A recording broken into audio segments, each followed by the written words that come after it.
सभी दर्शक प्रेमियों को जो कि ज्योतिष से संबंधित परिज्ञान रखने वाले हैं एवं जो नहीं जानते हैं उन सभी को नमस्कार, जय श्री कृष्णा, प्रणाम। जन्म कुंडली में नवम भाव के स्वामी को बोलते हैं भाग्येश। नवम भाव का जो स्वामी है वो जहां भी बैठेगा वहां एक चमत्कारिक रूप से परिणाम देता है। हालांकि मूल त्रिकोण का स्वामी होने के नाते यहाँ कोई भी ग्रह हो वो भाग्येश कहा जाता है। जैसे यहाँ पर आप देख रहे हैं मेष राशि है, तो यहाँ का स्वामी मंगल है। अब चाहे जहां भी मंगल बैठेंगे तो अपना सौमित्व, अपना स्वभाव, अपना स्वामित्व का प्रभाव सामंजस्यपूर्ण देंगे, निश्चित बात है। ऐसी अवस्था में हम आपको जन्म कुंडली में नवम भाव के स्वामी को 12 भावों तक लेकर के चलेंगे और एक शॉर्ट में आपके साथ चर्चा करेंगे, संक्षिप्त। देखिए, नवम भाव यद्यपि अत्यधिक महत्वपूर्ण है, परंतु यदि नवम भाव के स्वामी के ऊपर कोई पाप प्रभाव पड़ जाए या फिर नवम भाव का स्वामी 6, 8, 12 में चला जाए तो उसका फिर बल कम हो जाता है, क्योंकि 6, 8, 12 ये क्षीण दुह स्थान है, दुखद स्थान है। रोग ऋण शत्रु 6ठा स्थान, मृत्यु 8वां स्थान, व्यय भोग 12वां स्थान। इसलिए जब भाग्य के स्वामी यहाँ जाएंगे तो अपना स्तर, अपना अस्तित्व जो शुभत्व का है थोड़ा कम कर देंगे। आइए हम चलते हैं। सबसे पहले इस नवमेश को हम लेकर चलेंगे, क्योंकि मंगल है, नवम भाव का स्वामी मंगल, भाग्य का स्वामी मंगल लग्न में हम बैठाते हैं, यानी मंगल यहाँ भाग्य का स्वामी हो गया। अब भाग्य का स्वामी यहाँ बैठ करके जातक को अपरिमित ज्ञान देगा। चूंकि यहाँ पर मंगल है, कोई भी हो, हम आपको पहले कह चुके हैं, अपरिमित ज्ञान, योग्यता, धर्म निष्ठा देगा, क्योंकि ये धर्म का घर है। और धर्म के घर का स्वामी जब लग्न में बैठेगा तो जातक को सौम्य स्वभाव, धैर्य, साहस, बल और सरकारी नौकरी इत्यादि प्रदान करता है। वो भी भाग्येश लग्न में होने पर उच्च स्तर की सरकारी नौकरी देता है। अब जहां जहां भाग्येश की दृष्टि पड़ेगी वहां वहां को बल मिलेगा। जैसे यहाँ का भाग्य का स्वामी है, चतुर्थ दृष्टि से माँ के पक्ष को देखेंगे और सप्तम दृष्टि से पत्नी के पक्ष को देखेंगे और अष्टम दृष्टि से मृत्यु स्थान को देखेंगे। ठीक है, अब इसको और आगे हम समझते हैं। जब लग्न में होगा जातक के, तो ऐसे जातक के पास भूमि, संपत्ति, वीरता, थोड़ा कंजूसी भी होती है और परिमित खर्च करता है, अनावश्यक खर्च नहीं करता। परिमित भोजन करता है, आहार बहुत ज्यादा नहीं लेता, लेकिन फिर भी बल रहता है इसमें। और शास्त्रीय संगति से इस व्यक्ति में ज्ञान रहता है। ऐसी अवस्था में यह व्यक्ति पवित्र और राज कर्मचारी होता है, ऐसा ग्रंथकारों का भी मानना है। भाग्य भाव का स्वामी यदि यहां से हमसे हटा देते हैं और यहां पर हम देखते हैं भाग्य भाव का स्वामी, हमको बृहस्पति भ्रमित हो गया कि हम बृहस्पति को बिठा दिए।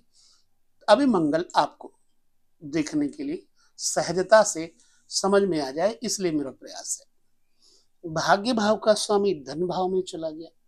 धन भाव यानी द्वितीय स्थान पे होने से जातक को फेमस करता है, वाणी कुशल बनाता है, स्पीकर बनाता है। स्पीच देने में यह व्यक्ति धर्मनिष्ठ होगा, धैर्य और साहस के साथ स्पीच देगा। लिहाजा इस व्यक्ति में लेखन कला, गायन कला और साहित्यिक कलाओं में इस व्यक्ति को बहुत लाभ यहाँ पर जब भाग्येश बैठेगा तो देगा। इसलिए जातक को विख्यात करता है। धनवान तो होगा ही, भाग्य का भाव मालिक यहाँ बैठा तो धन को बढ़ाएगा, कुटुंब को सुख देगा, कुटुंब के लिए भाग्यशाली होगा ये व्यक्ति। जब भाग्य का स्वामी कुटुंब भाव में, धन भाव में, बाड़ी भाव में बैठेगा तो जातक का परिवार, कुटुंब चाहे जितना परेशान रहा हो, लेकिन इसके जन्म के बाद ही जातक के घर में सुख समृद्धि आने लग जाएगी, आई थिंक, बशर्ते यहां पर कोई पाप ग्रह ना बैठा हो। अब जन्म कुंडली में दूसरे स्थान पर होने से ग्रंथकार कहते हैं कि मितभाषी होगा, सत्यभाषी होगा, पुण्य अर्जित करने वाला व्यक्ति होगा, दान और दयाशील होगा, लेकिन स्वाभिमानी बहुत होगा, अच्छे पुत्रों का पिता बनेगा, शांति और साधन में तत्पर एवं चतुष्पाद जीव, 4 पैर वाले जीव। पहले के जमाने में हाथी घोड़ा पालना एक बड़ी शान मानी जाती थी, अभी उनका जो रसद है उनकी देना बड़ा कठिन है, इसलिए चतुष्पद यानी वाहन इत्यादि इस व्यक्ति के पास होंगे और गाय इत्यादि भी इसके पास, दुधारू भी जानवर होंगे। इस प्रकार से जब भाग्य का मालिक दूसरे स्थान पे बैठेगा तो जातक को धन, धर्म, इन सब चीजों से भरा पूरा करेगा। लेकिन एक चीज और है, यहां पर ग्रंथकार कहते हैं कि वो किसी जानवर के द्वारा चोटिल होता है ऐसा व्यक्ति, यानी चाव पाया यदि गाय, बैल, भैंस या कोई भी 4 पाए वाला पशु इस व्यक्ति को घायल करेगा, तो इसलिए ये अंग से विकृत भी हो सकता है। कंडीशन अप्लाई करनी पड़ेगी, देखनी पड़ेगी कि किस स्थिति में ये होगा।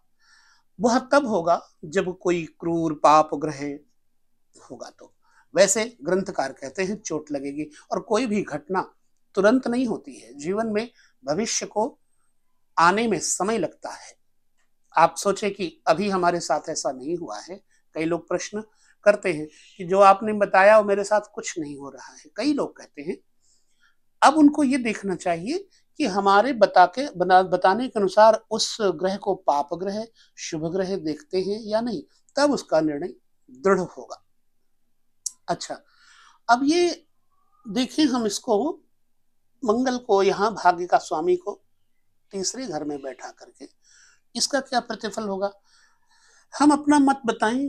तो इस व्यक्ति के शिक्षा दीक्षा के अनुसार इस व्यक्ति के माध्यम से इसके छोटे भाई बहनों को शिक्षा, सौम्यता, ज्ञान वृद्धि होगी।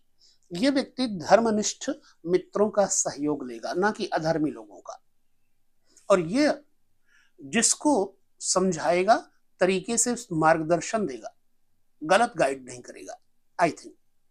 तृतीय स्थान होने से ग्रंथकार कहते हैं कि अनेक पत्नी का योग बना देता है, भाई बंधु और स्त्री वत्सल बना देता है। वत्सल का मतलब होता है प्रेमल, वत्सल का मतलब होता है कारुणिक, दयालु, प्रेम करने वाला, वात्सल्य भाव, चाहे भाई का हो चाहे पत्नी का हो, सबका वात्सल्य करने वाला। और ये विदित कर्म करने वाला होगा, सबको मालूम हो ऐसा कर्म छुपा के नहीं करेगा, इसलिए इस व्यक्ति को धनवान, गुणवान और विद्वान बताया गया है, ग्रंथकारों ने भी बताया है। और तीसरे घर में भाग्येश बैठेगा, यदि उस पर कोई पाप ग्रह नहीं हुआ तो निश्चित ही जातक के भाई बहन भाग्यशाली, और जातक के भाई बहनों के साथ जातक का विचार बढ़िया मिलेगा। भाग्येश जो चतुर्थ घर में जाए मातृ पक्ष में, तो मां के घर में बैठने से, चतुर्थ हाउस में बैठने से, यह भवन और जमीन जायदाद का, मां का सुख है, कुछ यात्राओं का भी सुख है, समुद्री और नदियों की यात्राओं का भी स्थान है। तीर्थ इत्यादि में भी ऐसा व्यक्ति बहुत घूमने का प्रयत्न करता है। जातक को चूंकि मंगल यहाँ भाग्येश है, यहाँ दृष्टि डालेंगे तो पिता के साथ आपसी स्नेह बढ़ाएंगे। जातक पिता का भक्त होता है, बेशक मां से इतना ना मिले, परंतु पिता का तो भक्त होता है, बाप की बात बहुत मानता है। और इस व्यक्ति के कारण पिता की कीर्ति में चार चांद लगते हैं। इसलिए पिता को ख्याति प्राप्त होती है। किसी भी मार्ग से इस व्यक्ति ने अपने पिता को ख्याति देना होता है। सर्वोत्तम कार्य करने का स्वभाव होता है।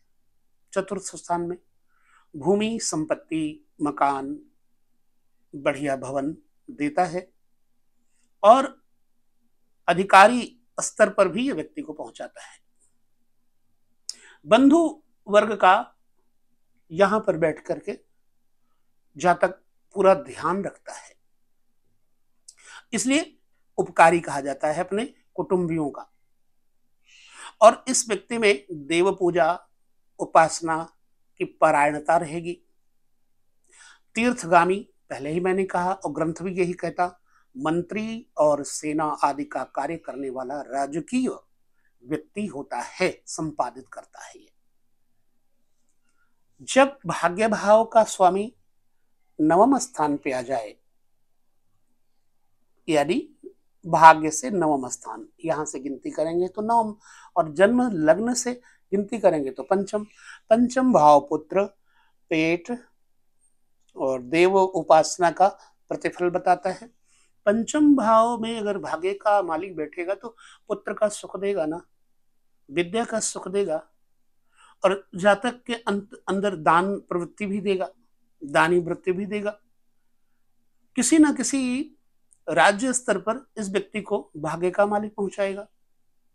ग्रंथकार कहते हैं पंचम स्थानगत होने से जातक को रूप रेखा भी अच्छी प्राप्त होती है, पुत्र भी अच्छे मिलते हैं, पुत्र कीर्तिमान होते हैं, यशस्वी होते हैं। गुरुजन और देव पूजा में इस व्यक्ति की वृत्ति रहती है। इसलिए देव पूजा का बार बार हम क्यों कहते हैं, क्योंकि जो पूजा उपासना धर्म कर्म रहेगा वो अधर्म नहीं करेगा। और नवम भाव का स्वामी भाग्य और धर्म का स्वामी है, इसलिए जहां बैठेगा वहां धर्म और भाग्य को प्रबल करके उसको धार्मिक बनाएगा। बुद्धिमान, भाग्यवान और धैर्यवान इस व्यक्ति को कहा जाता है। अब मैंने कहा था कि जब नवम भाव का स्वामी 6, 8, 12 में बैठेगा तो उसका प्रतिफल क्या होगा। देखिए, नवम भाव का स्वामी 6, 8, 12। अब हम छठे घर में देखते हैं। भाग्य का स्वामी जब छठे घर में बैठेगा तो जीवन में इसकी अच्छाइयां तो होंगी, लेकिन कोई इस व्यक्ति की अच्छाइयों की गिनती नहीं करेगा, बुराइयों की गिनती बहुत कर लेगा। और नाजायज ही इस व्यक्ति की किस्मत में शत्रु लिखे होंगे, नाजायज ही। और पिता के लिए, पिता के साथ इसका मतभेद हो जाता है, क्योंकि छठा घर शत्रु है, शत्रुता का पक्ष ले लेता है। और ज्यादातर ये शत्रु के निकट नम्र, धर्महीन, क्रीड़ा से इसका जो शरीर है, खेल कूद से कहीं ना कहीं चोट लगती है। और सोने का यानी नींद का बड़ा शौकीन होगा, सुशील होगा, बुद्धिमान होगा, कीर्ति वाला होगा, लेकिन कुछ कमियां यहां बता दी। जैसे नींद बता दिया, शत्रु के निकट रहने वाला, शत्रु इसके आसपास रहेगा, अंदर ही अंदर शत्रु इसको घायल करेगा। और छठे घर में होने से व्यक्ति को कभी कभी निंदित कार्य करते हुए भी देखा गया है, जैसे चरित्र में दोष दे देना।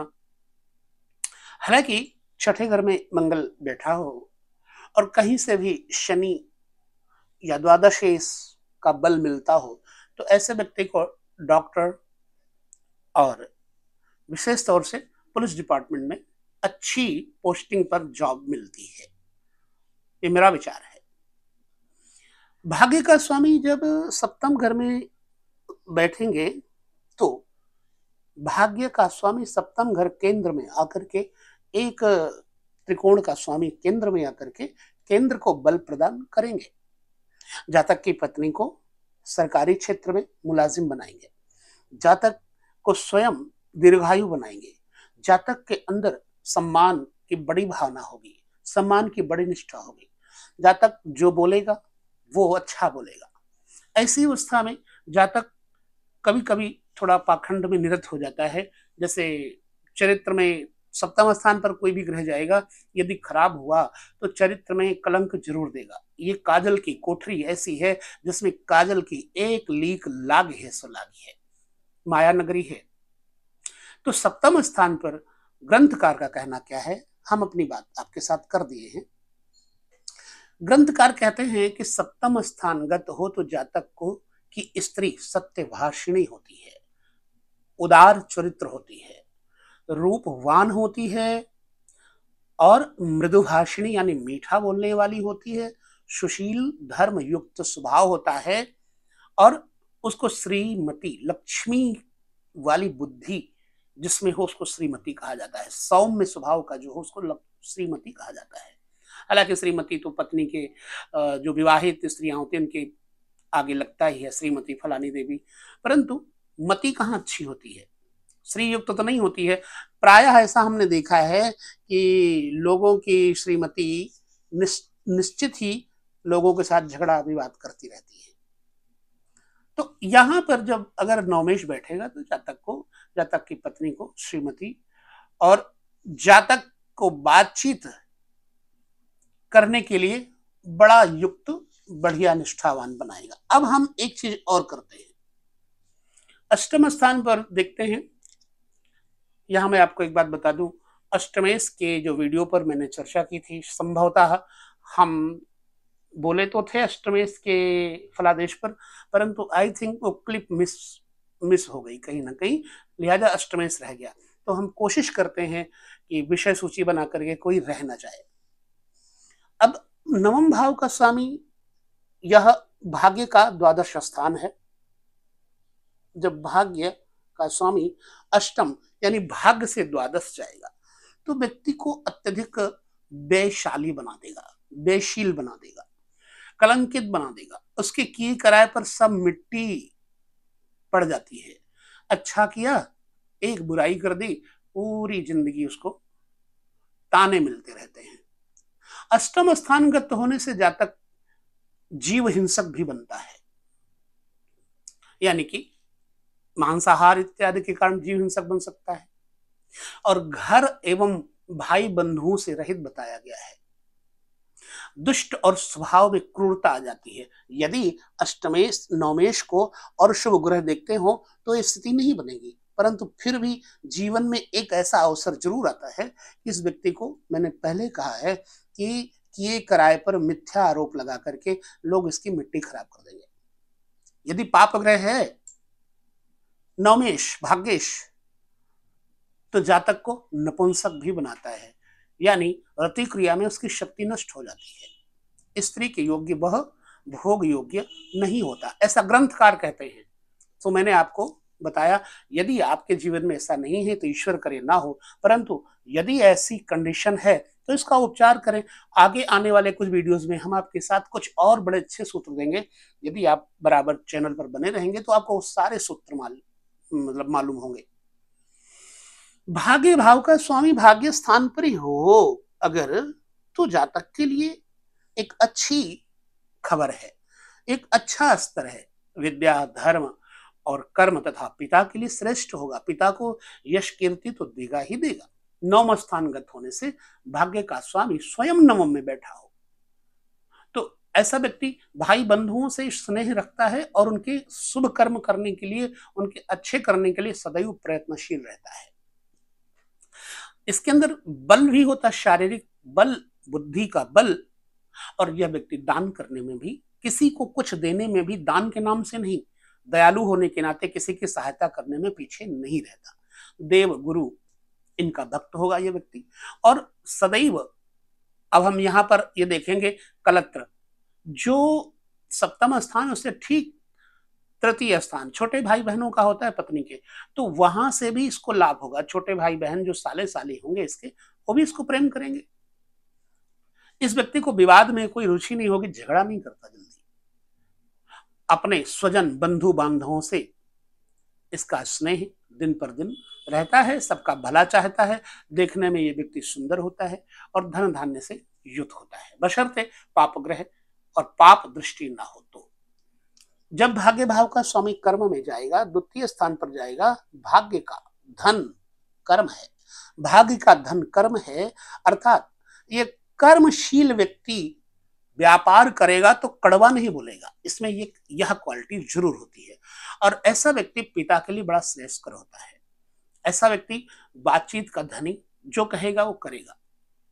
जातक राज कर्म करता भी होता है, गवर्नमेंट जॉब में अच्छे स्टेटस की, अच्छी पोस्टिंग की, अच्छे स्तर की नौकरी मिलती है, उससे धन और धर्म होता है, इसलिए यह व्यक्ति फेमस होता है, कोई ऐसी पोस्ट मिल जाए। मां की सेवा, भाग्य भाव का स्वामी दसम बैठेगा तो मां की सेवा करवाएगा, मां का प्रेमी होगा, कर्म परायण होगा, आलसी नहीं होगा, मूढ़ नहीं होगा, सत धर्मशील, जो धर्म करेगा वह सत्य रूप में करेगा, गुस्सा नहीं आएगा इसको, बातचीत का तरीका इसका बड़ा अच्छा होगा। मंत्री पद अथवा सेना का विशिष्ट प्रमुख यह व्यक्ति बनता है, जैसे आर्मी इत्यादि में अच्छे स्तर पर जो है, उस हिसाब से भाग्येश धन स्थान पर, भाग्येश अपने धन भाव में, द्वितीय भाव धन भाव होता है, भाग्य का धन कर्म है, और कर्म में जब बैठेगा तो जातक को अच्छा स्तर देगा। और ऐसा व्यक्ति हाजिर जवाब, तुरंत उसके अंदर से सरस्वती वाणी निकलती है, वो तुरंत ही किसी प्रश्न का उत्तर फटाक से देता है। ऐसा व्यक्ति समय पर सूझबूझ के द्वारा कर्म करता है। खैर, अभी हम इस भाग्य के स्वामी को आमदनी मिला करके देखते हैं। भाग्य भाव का स्वामी आमदनी पर जब बैठेगा तो भाग्य का पराक्रम तीसरा घर है, यानी भाग्य होगा और बलशाली भाग्य होगा। ऐसे व्यक्ति के पास जो भी अर्थ आएगा, धन आएगा, वो धर्मयुक्त आएगा। जो अन्य मार्गों से, वाम मार्गों से धन आता है, खराब मार्गों से वो धन नहीं आएगा। और ऐसा व्यक्ति राज कार्य से लाभ प्राप्त करता है, और इसको सुयश मिलने के साथ साथ पुरस्कार भी प्राप्त होता है, वीरता पुरस्कार इत्यादि भी इसको मिल सकता है। और धर्मपरायण, ग्रंथ कहता है, ग्रंथकार का कहना है कि पुण्य कर्म द्वारा यह व्यक्ति फेमस होगा, दानी और स्नेही व्यक्ति होगा, प्रेमी व्यक्ति होगा, और धैर्यवान व्यक्ति होगा। अब भाग्य भाव का स्वामी 12वें घर में चला जाए, 12वां घर व्यय है, खर्च है, हानि है। जिंदगी भर ये व्यक्ति दान करेगा लेकिन इसको यश नहीं मिलेगा, जिंदगी भर दूसरों की सहायता करेगा लेकिन यश नहीं मिलेगा, जबकि ये दान देने के बाद बहुत सुखी होगा। दान का एक स्वभाव होता है, भी देने के बाद बहुत संतोष करता है। जैसे किसी के शरीर में अपान वायु बनती हो और वो अपान वायु जो निकल जाए तो कितना सुख मिलता है। ऐसे ये व्यक्ति गलत कार्य को बोझ समझता है। कुछ क्वालिटीज भी हैं इसमें, सकारात्मक सोच लीजिए। द्वादश भाव होने से ग्रंथकार का कहना है कि जातक सुंदर और विद्वान तथा विदेश में जाकर के सेटल हो जाता है। हाँ, अगर पाप ग्रह हो तो यह व्यक्ति मंद बुद्धि और धूर्त प्रकृति का हो जाता है, परंतु शुभ है और शुभ ग्रहों की दृष्टि पड़ रही है तो ऐसे जातक में सारी क्वालिटीज होंगी। इस प्रकार से लग्न से लेकर 12 भाव तक हम भाग्य भाव के इस वीडियो को आपके सामने प्रस्तुत कर रहे हैं। जो समझ में नहीं आएगा वो हमें जरूर बताइएगा, और आप लोगों के प्रश्नों का उत्तर हम अवश्य ही देंगे। एक खास दिन होगा जिस दिन हम आपको आपके प्रश्नों का उत्तर अवश्य देंगे। जिन लोगों के प्रश्न अच्छे निर्मल स्वभाव के होंगे, विनम्रता युक्त होंगे, क्योंकि कोई भी विद्या ग्रहण करने वाला व्यक्ति विनम्र अवश्य होना चाहिए। लेते ही विदा, आप सभी सुख से रहें, यही आस्था और यही भगवान से प्रार्थना है। नमस्कार, जय श्री कृष्ण, प्रणाम।